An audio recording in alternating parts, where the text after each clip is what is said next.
I was given the option. You can, you have the ability to go back, or you can choose to go on.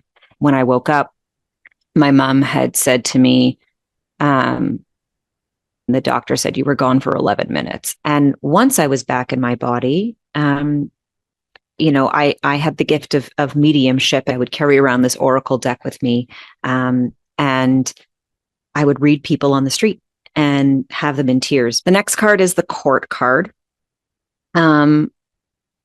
Justice is about to be served for many. There will be some karma to clear in 2025. 2024 was the birth canal. 2025 is going to feel like that fourth trimester. It's going to feel like messy. We're here with Jana Stern. She is a healer, a medium, and she has an amazing NDE story she'd like to share. She was actually clinically dead for 11 minutes. Welcome, Jana. Thank you. Thank you so much for having me, AJ. I'm happy to be here. Well, I'm really interested in hearing your story. Can you let us know what happened that day? So leading up is we need a little preamble to the story, because I was a kid who could always hear voices, and I was a kid who had a schizophrenic father. So the two of those things overlapped in this really kind of almost scary way, but exciting way. I didn't fully understand the excitement of it until I was, much older. But I was always able to hear voices. I could hear crystals. They would sing to me. They would tell me stories. And I was always picking up messages, always able to tap into something and hear the voices of spirit communicating things to me, through me. And it was very invasive. And because my father was unwell, the story was often that if you heard voices, you were crazy. And as I got older, the voices wouldn't go away. And things in my life were very chaotic. And I was very far out of control of the gift. And I was very far out of control of my life. And I kept having these moments of deep depression and anxiety around what is my life. Everybody seemed like they were just following a particular path. They were doing all the same things. And I couldn't do it. I couldn't follow along. I kept getting pulled off by something, or veering in one corner, or, needing to explore something else in my life. And I was constantly being guided by these voices: do this, talk to this person, go over here, follow this dream, be this way. And it became very invasive. And so I started to purposely tune the voice out. And the more that I tuned it out, the more that I became disconnected from my spirit. And that disconnection felt more and more like deeper and darker depression.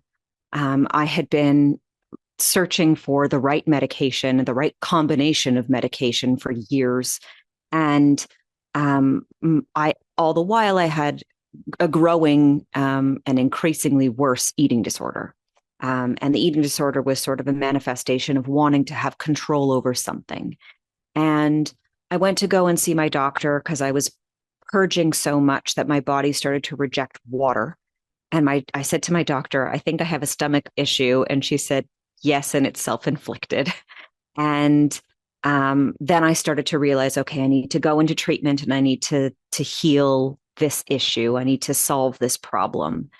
And it got very overwhelming, and I didn't want to do it. I knew that I had this big mission, this big voice that I was always able to channel and say things, guide my friends, guide my loved ones to do the right thing, to say the right thing. And people would be like, whoa, what did you just say? What did you just, can I write that down? Like, that was something that would always come to me. And I didn't know how to have the gift and also feel in control of it. And so in the process of looking for the right medications, I lost hope, and I dumped the 70 bottles on my coffee table, and I swallowed them all.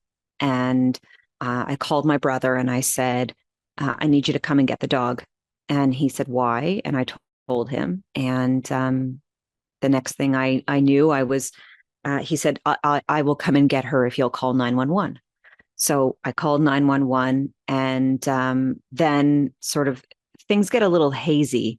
But what I recall is being on the phone with 911 until the ambulance arrived. And then I left my body for a little while. And I remember them taking me down in the elevator. And once I was in the actual ambulance, I remember seeing my brother. He was going in the house, and I got in the ambulance. And I remember watching myself in the ambulance, like from above, and then getting to the hospital and being in the hospital. I remember seeing my parents come in the hospital doors, and seeing me in the hallway waiting. And then they pumped my stomach, and I sort of stayed up for a little while. And I remember watching my mother sitting in the hospital, just like worrying. And it was a couple of hours before I came out of that sort of coma, so to speak. But I was out of my body for 11 minutes, and then they pumped my stomach. So and while I was watching, it was this experience of like knowing that there was this deep peace that I had been seeking. That was what the depression really, it felt like there was this huge, I always say like a density, just like this weight that existed on me, this pressure of being stuck in a body, in a physical something that I just wanted to like escape from. And the peace of being outside of my body was so eternal. Like it felt like going home for me. And I was given a choice. I was given the option. You can, you have the ability to go back, or you can choose to go on. And I had my guides and my ancestors there, and they were sort of offering me this opportunity. Do you want to go on, or do you want to go back? You can heal this. You can do this. And if you go back, there is a journey, there's a mission, and the mission is to talk about mental health and well-being and spirituality, and to remind people that they go together. And this was almost 20 years ago. So the conversation around mental health and well-being was extremely different than it is now. My attempt on my life was,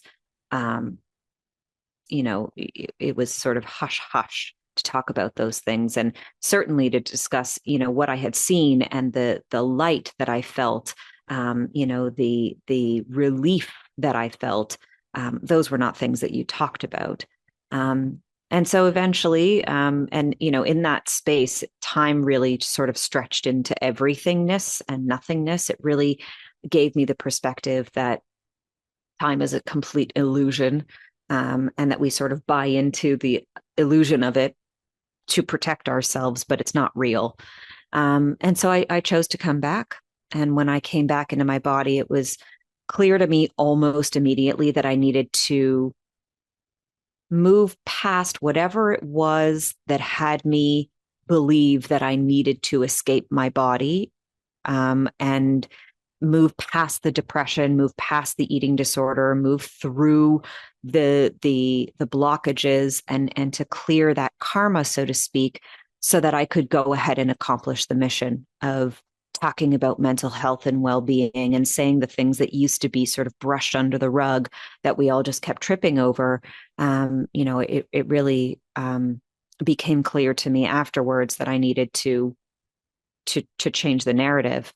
And once I was back in my body, I had the gift of mediumship, and it was clear that the voices that I was hearing were always coming from the other side. And now I had the opportunity to not only speak about what I could clearly channel, but also other people's deceased loved ones would come through, and I would start to tell them things that even I couldn't know how I knew what I knew, but just that I knew what I knew. And it would always kind of blow my mind. I used to carry around a deck, an oracle deck with me. And after I on the others, like what I had come back into my body, I would carry around this oracle deck with me. And I would read people on the street. and have them in tears because I just would be able to be like, they're saying this and I could see this. And this one, she was a dancer and he was an artist and he, all these really fascinating things. And I'm like, I don't know how I know this. And people would say, how do you know this? And I'm like, I don't know. So sorry. I don't know.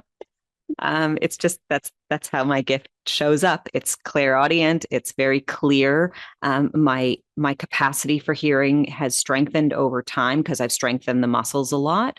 But yeah, it's been a journey of that for a long time since then, and I've been really trying to do my best to help people to understand that our experiences here are so temporary, but we get so stuck in that this is it and that this is all that there is. And then when we block out the spiritual parts of ourselves, the parts of us that are every single person, I believe, is able to connect with the other side. But when we block it out, we start to experience mental health issues. And I think that's why we're in a mental health epidemic right now.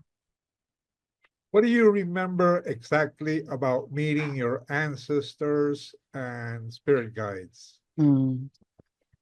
I remember feeling exceptionally held, like understood on a very, very, very deep level that there were, I felt that there was something being cleared.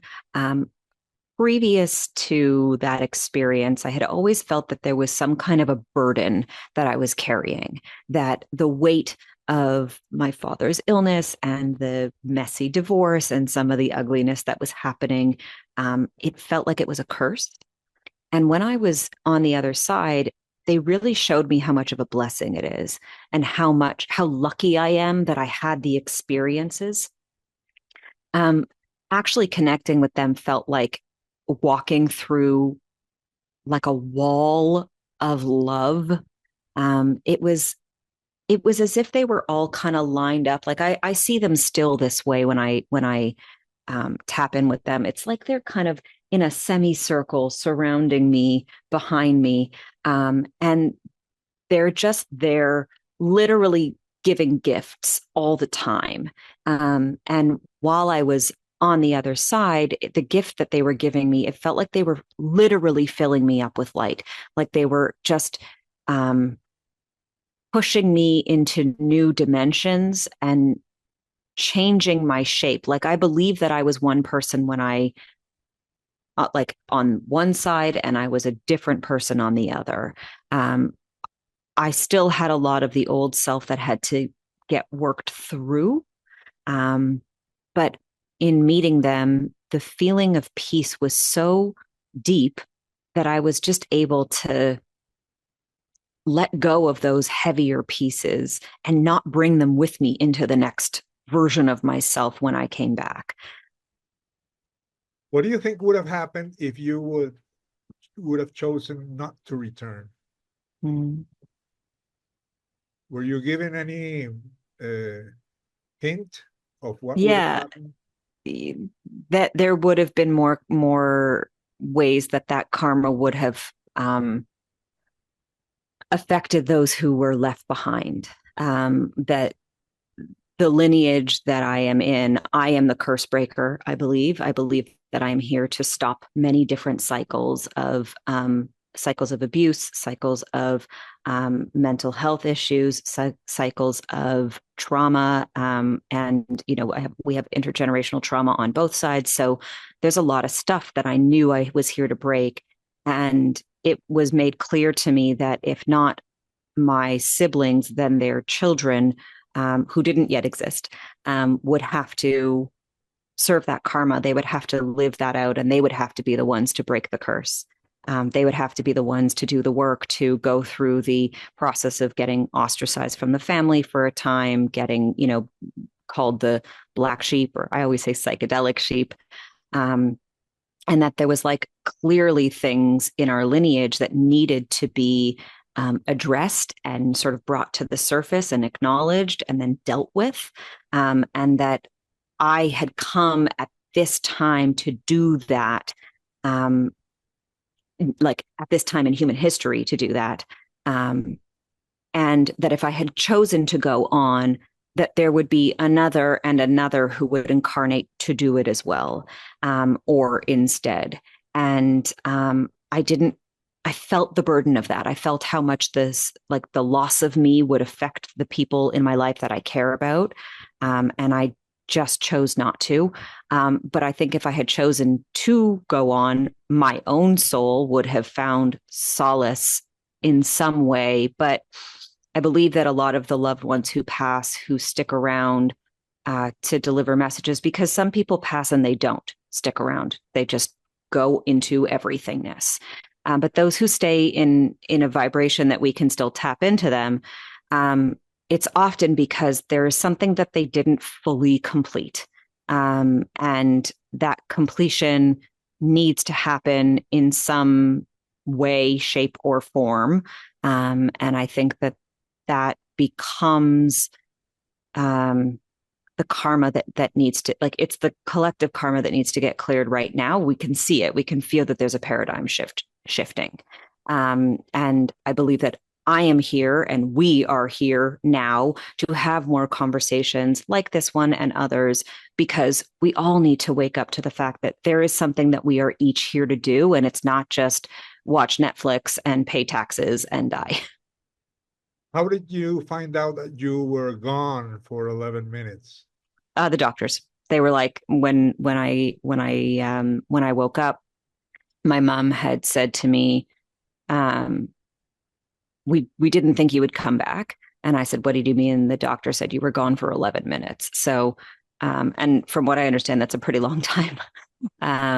So, in the ambulance, that felt like, this is so interesting as I'm saying it, it's coming through this way. In the ambulance, it felt like I was floating. It felt like I was just sort of hovering nearby. In the hospital, it felt like I was really far, far, far above. And I was watching from a much higher perspective, looking down at me. But in the ambulance, I felt much closer to my physical body. I felt like I could just, take one good breath back in. But I really needed to choose the coming back when I was in the hospital, that's for sure. Were you floating over the hospital and that's where you met your spirit guides, or did you go somewhere else? No, I think I was even higher than that. I think I was in a quantum space that was beyond the hospital. Like, I know that I was still in the vortex of the pillar of light that goes all the way up from me to wherever, somewhere like your background there.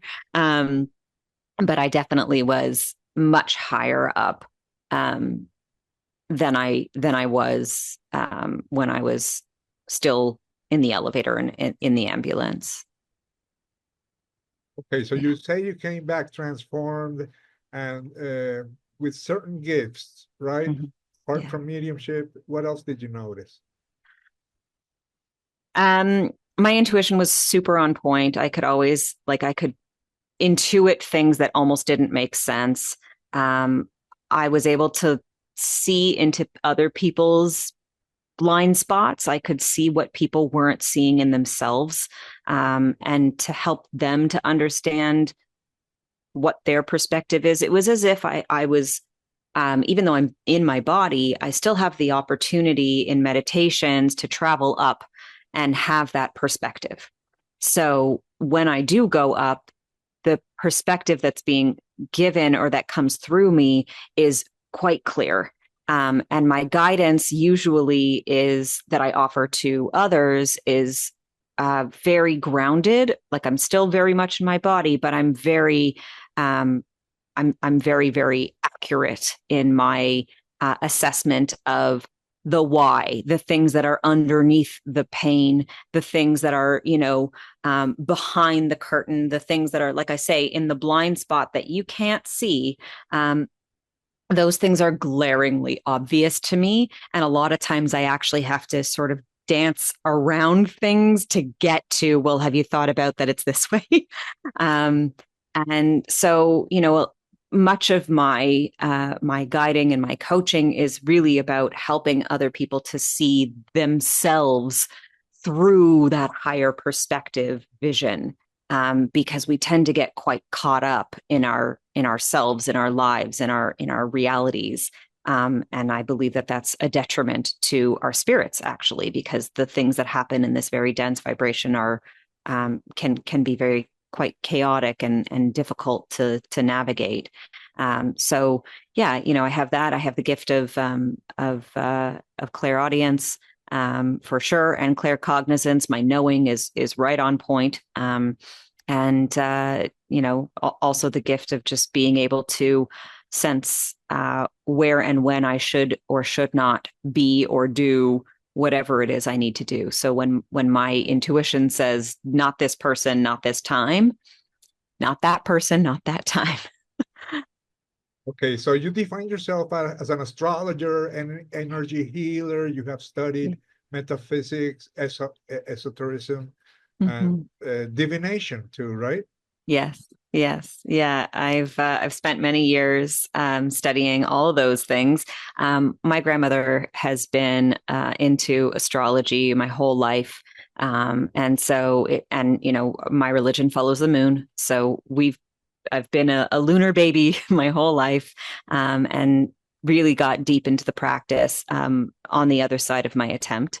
And I've been studying metaphysics and spirituality and esoterics also for well over a decade. And I've been, like I say, I used to carry around a deck with me everywhere I went.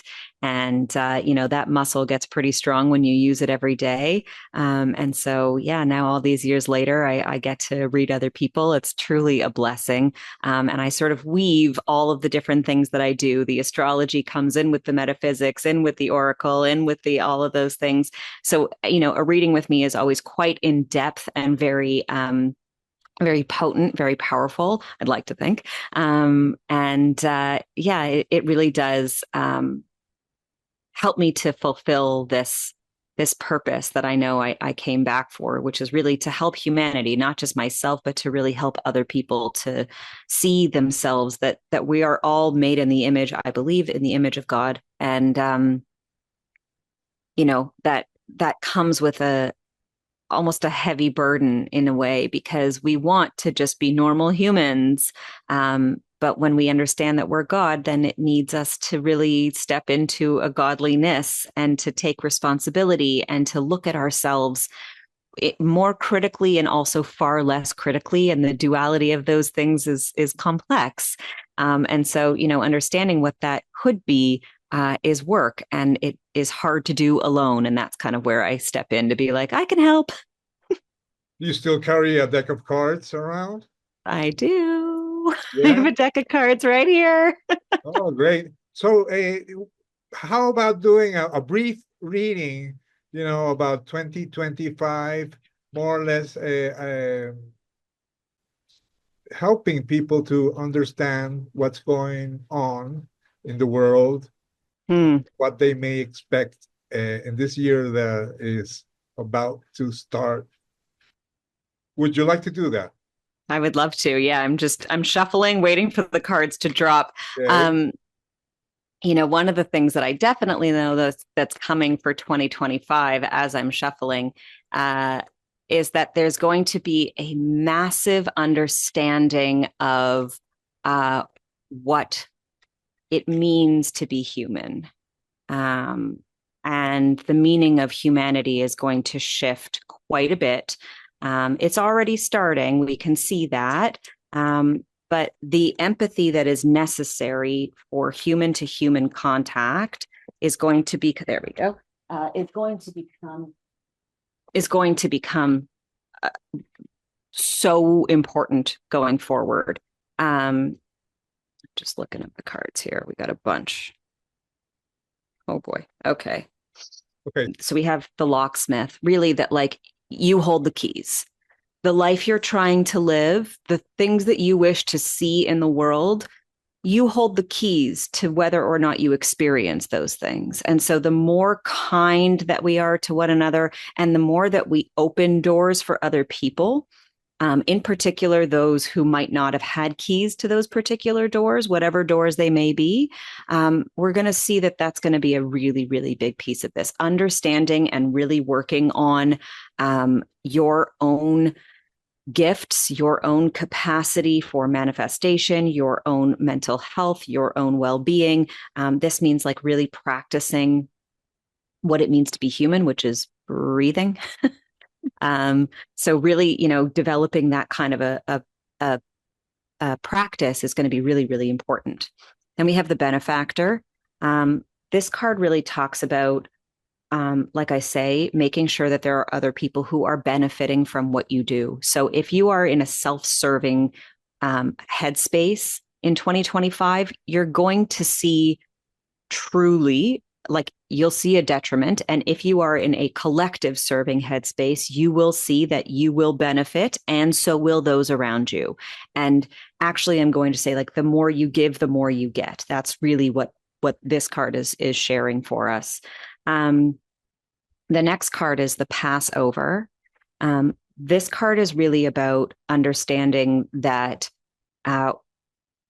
when you are protecting yourself and your own vessel, when you are protecting your energy and the energy fields of those that you care about, the negativity that happens out there becomes something that literally will miss you. It will literally just pass right over you. And we're sort of living in two different worlds right now. And if you're hoping to live in that more utopian world versus a sort of dystopian world, and we can see this with AI, right? We can see that AI is sort of leaning us one way or the other. It could be the thing that gives us the power to do whatever we choose to do in creativity and live luxuriously and let AI do the work. And it also could be that other scary thing that happens in the movies. And so if you're moving towards this way and you're like, I really would like to have the utopia, please, then it's really about ensuring that the vessel is well protected and fortified. The next card that we have is the Thirst. And this is two things. One, it's about making sure that you are hydrated. Our beings are mostly water, and we need to make sure that we are putting the right things in our body, and water would be number one. And so, if you're watching this, drink your tea, drink your water, and stay hydrated, because it's an important part of staying alive, and we tend to forget about it. But it's also about making sure that you have a real serious thirst for knowledge, for expansion, for growth, for, the evolution of what is to come, and a thirst for also understanding the other, because this is a huge theme of what's to come. There is no other. There is only the oneness. There is only the cosmic oneness of everything. And the other is the mirror of you that you don't like. It's the reflection of you that you need to work on and to come to understand and love and appreciate in a new way. And so stay thirsty about that. Stay thirsty about understanding what other people's beliefs and understandings are, no matter what, no matter how polarizing, no matter how, whatever, evil, good, be mindful of it. The next card is the Court card. Justice is about to be served for many. There will be some karma to clear in 2025. There will be some veils lifted, and it's beginning. It's begun. It's certainly begun in 2024, and 2025 will certainly continue that trend. And there will be a lot of things that will be uncovered and revealed. So be mindful of those things. That's on a collective level. On a personal level, make sure that you're weighing safely and justly. What are the things in your life that are serving you, and what are the things that are not serving you? There are probably habits, routines, belief systems, addictions, relationships, jobs, all kinds of things in your life that are really not serving you. And the message of the past few moon cycles and the next, for sure, coming year is really like, clear out what isn't for you and make sure that it's done justly. If you're going to get rid of something and you just sort of cut it off, there's going to be retribution for that. There will be more karma to be served from that. So make sure that you're doing it in a fair and just way, like it would in the courts. And the last piece about the court card is once upon a time, the courts were the kings and queens, they held court. So again, making sure that the people that are in your circle uphold your own regality. If they don't see your king or queenliness, if they don't behave that way, know who your jesters are, know who your friends are, know who your enemies are, and move forward like the king or queen that you already are. And the last card is the drunkard.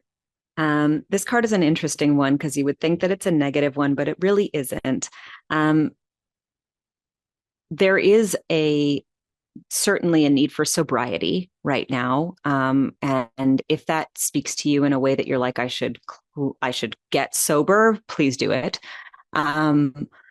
But also sometimes the drunkard is the one who, is the fool, who does sort of show that the emperor has no clothing. Sometimes the drunkard is the psychedelic sheep. Sometimes the drunkard is the one who is, pushed to drink because nothing in reality makes sense. And right now, a good thing to take note of is, are you being are you drunk with power? Are you drunk with your own belief system? Where are you kind of delusional?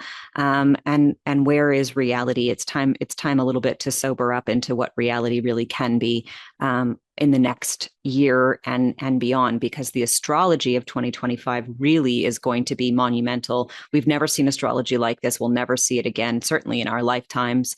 And there's going to be a lot of huge shifts in the collective that will lead us towards the kind of future that we will live forever after.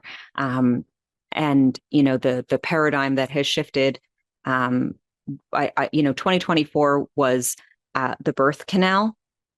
2025 is going to feel like that fourth trimester. It's going to feel like messy. There's going to be a lot of, poopy diapers to clean up. There's going to be a lot of sleepless nights. There's going to be a lot of stress and anxiety about, am I doing the right thing? Am I doing the right thing? And a lot of it is really just about learning to trust yourself and to know that you are fully in control of the reality that you are creating. And so, just tend to this new self, this new life, this new reality with as much love and compassion for yourself and others as you can. And just be really good to one another. It's the main thing. I felt that some of the things that you mentioned, were related to my personal situation. So I love that. Yeah, I hope everyone, gets something out of it. Cool. And how can people contact you if they want to, have a reading, or what else do you offer? Lots of different stuff. So I do readings, I do one-on-one and group coaching. I have a program called The Resilience Revolution that is now currently taking 5 new clients. So if that's something that you're interested in, you can go to janastern.com, JANASTERN.com, and then click on the coaching for Resilience Revolution. I also do one-off readings if that's something you're interested in. You can check out my services page there. And I am on all socials at Jana Stern Healer that's Facebook, Instagram, Twitter, TikTok, all of the things. That's how you can find me. Send me a message there with the word the drunkard, and I'll send you a little gift when you do. So thank you so much. This has been the AJ Parr Spiritual Journalist Podcast. Please like, share, and subscribe.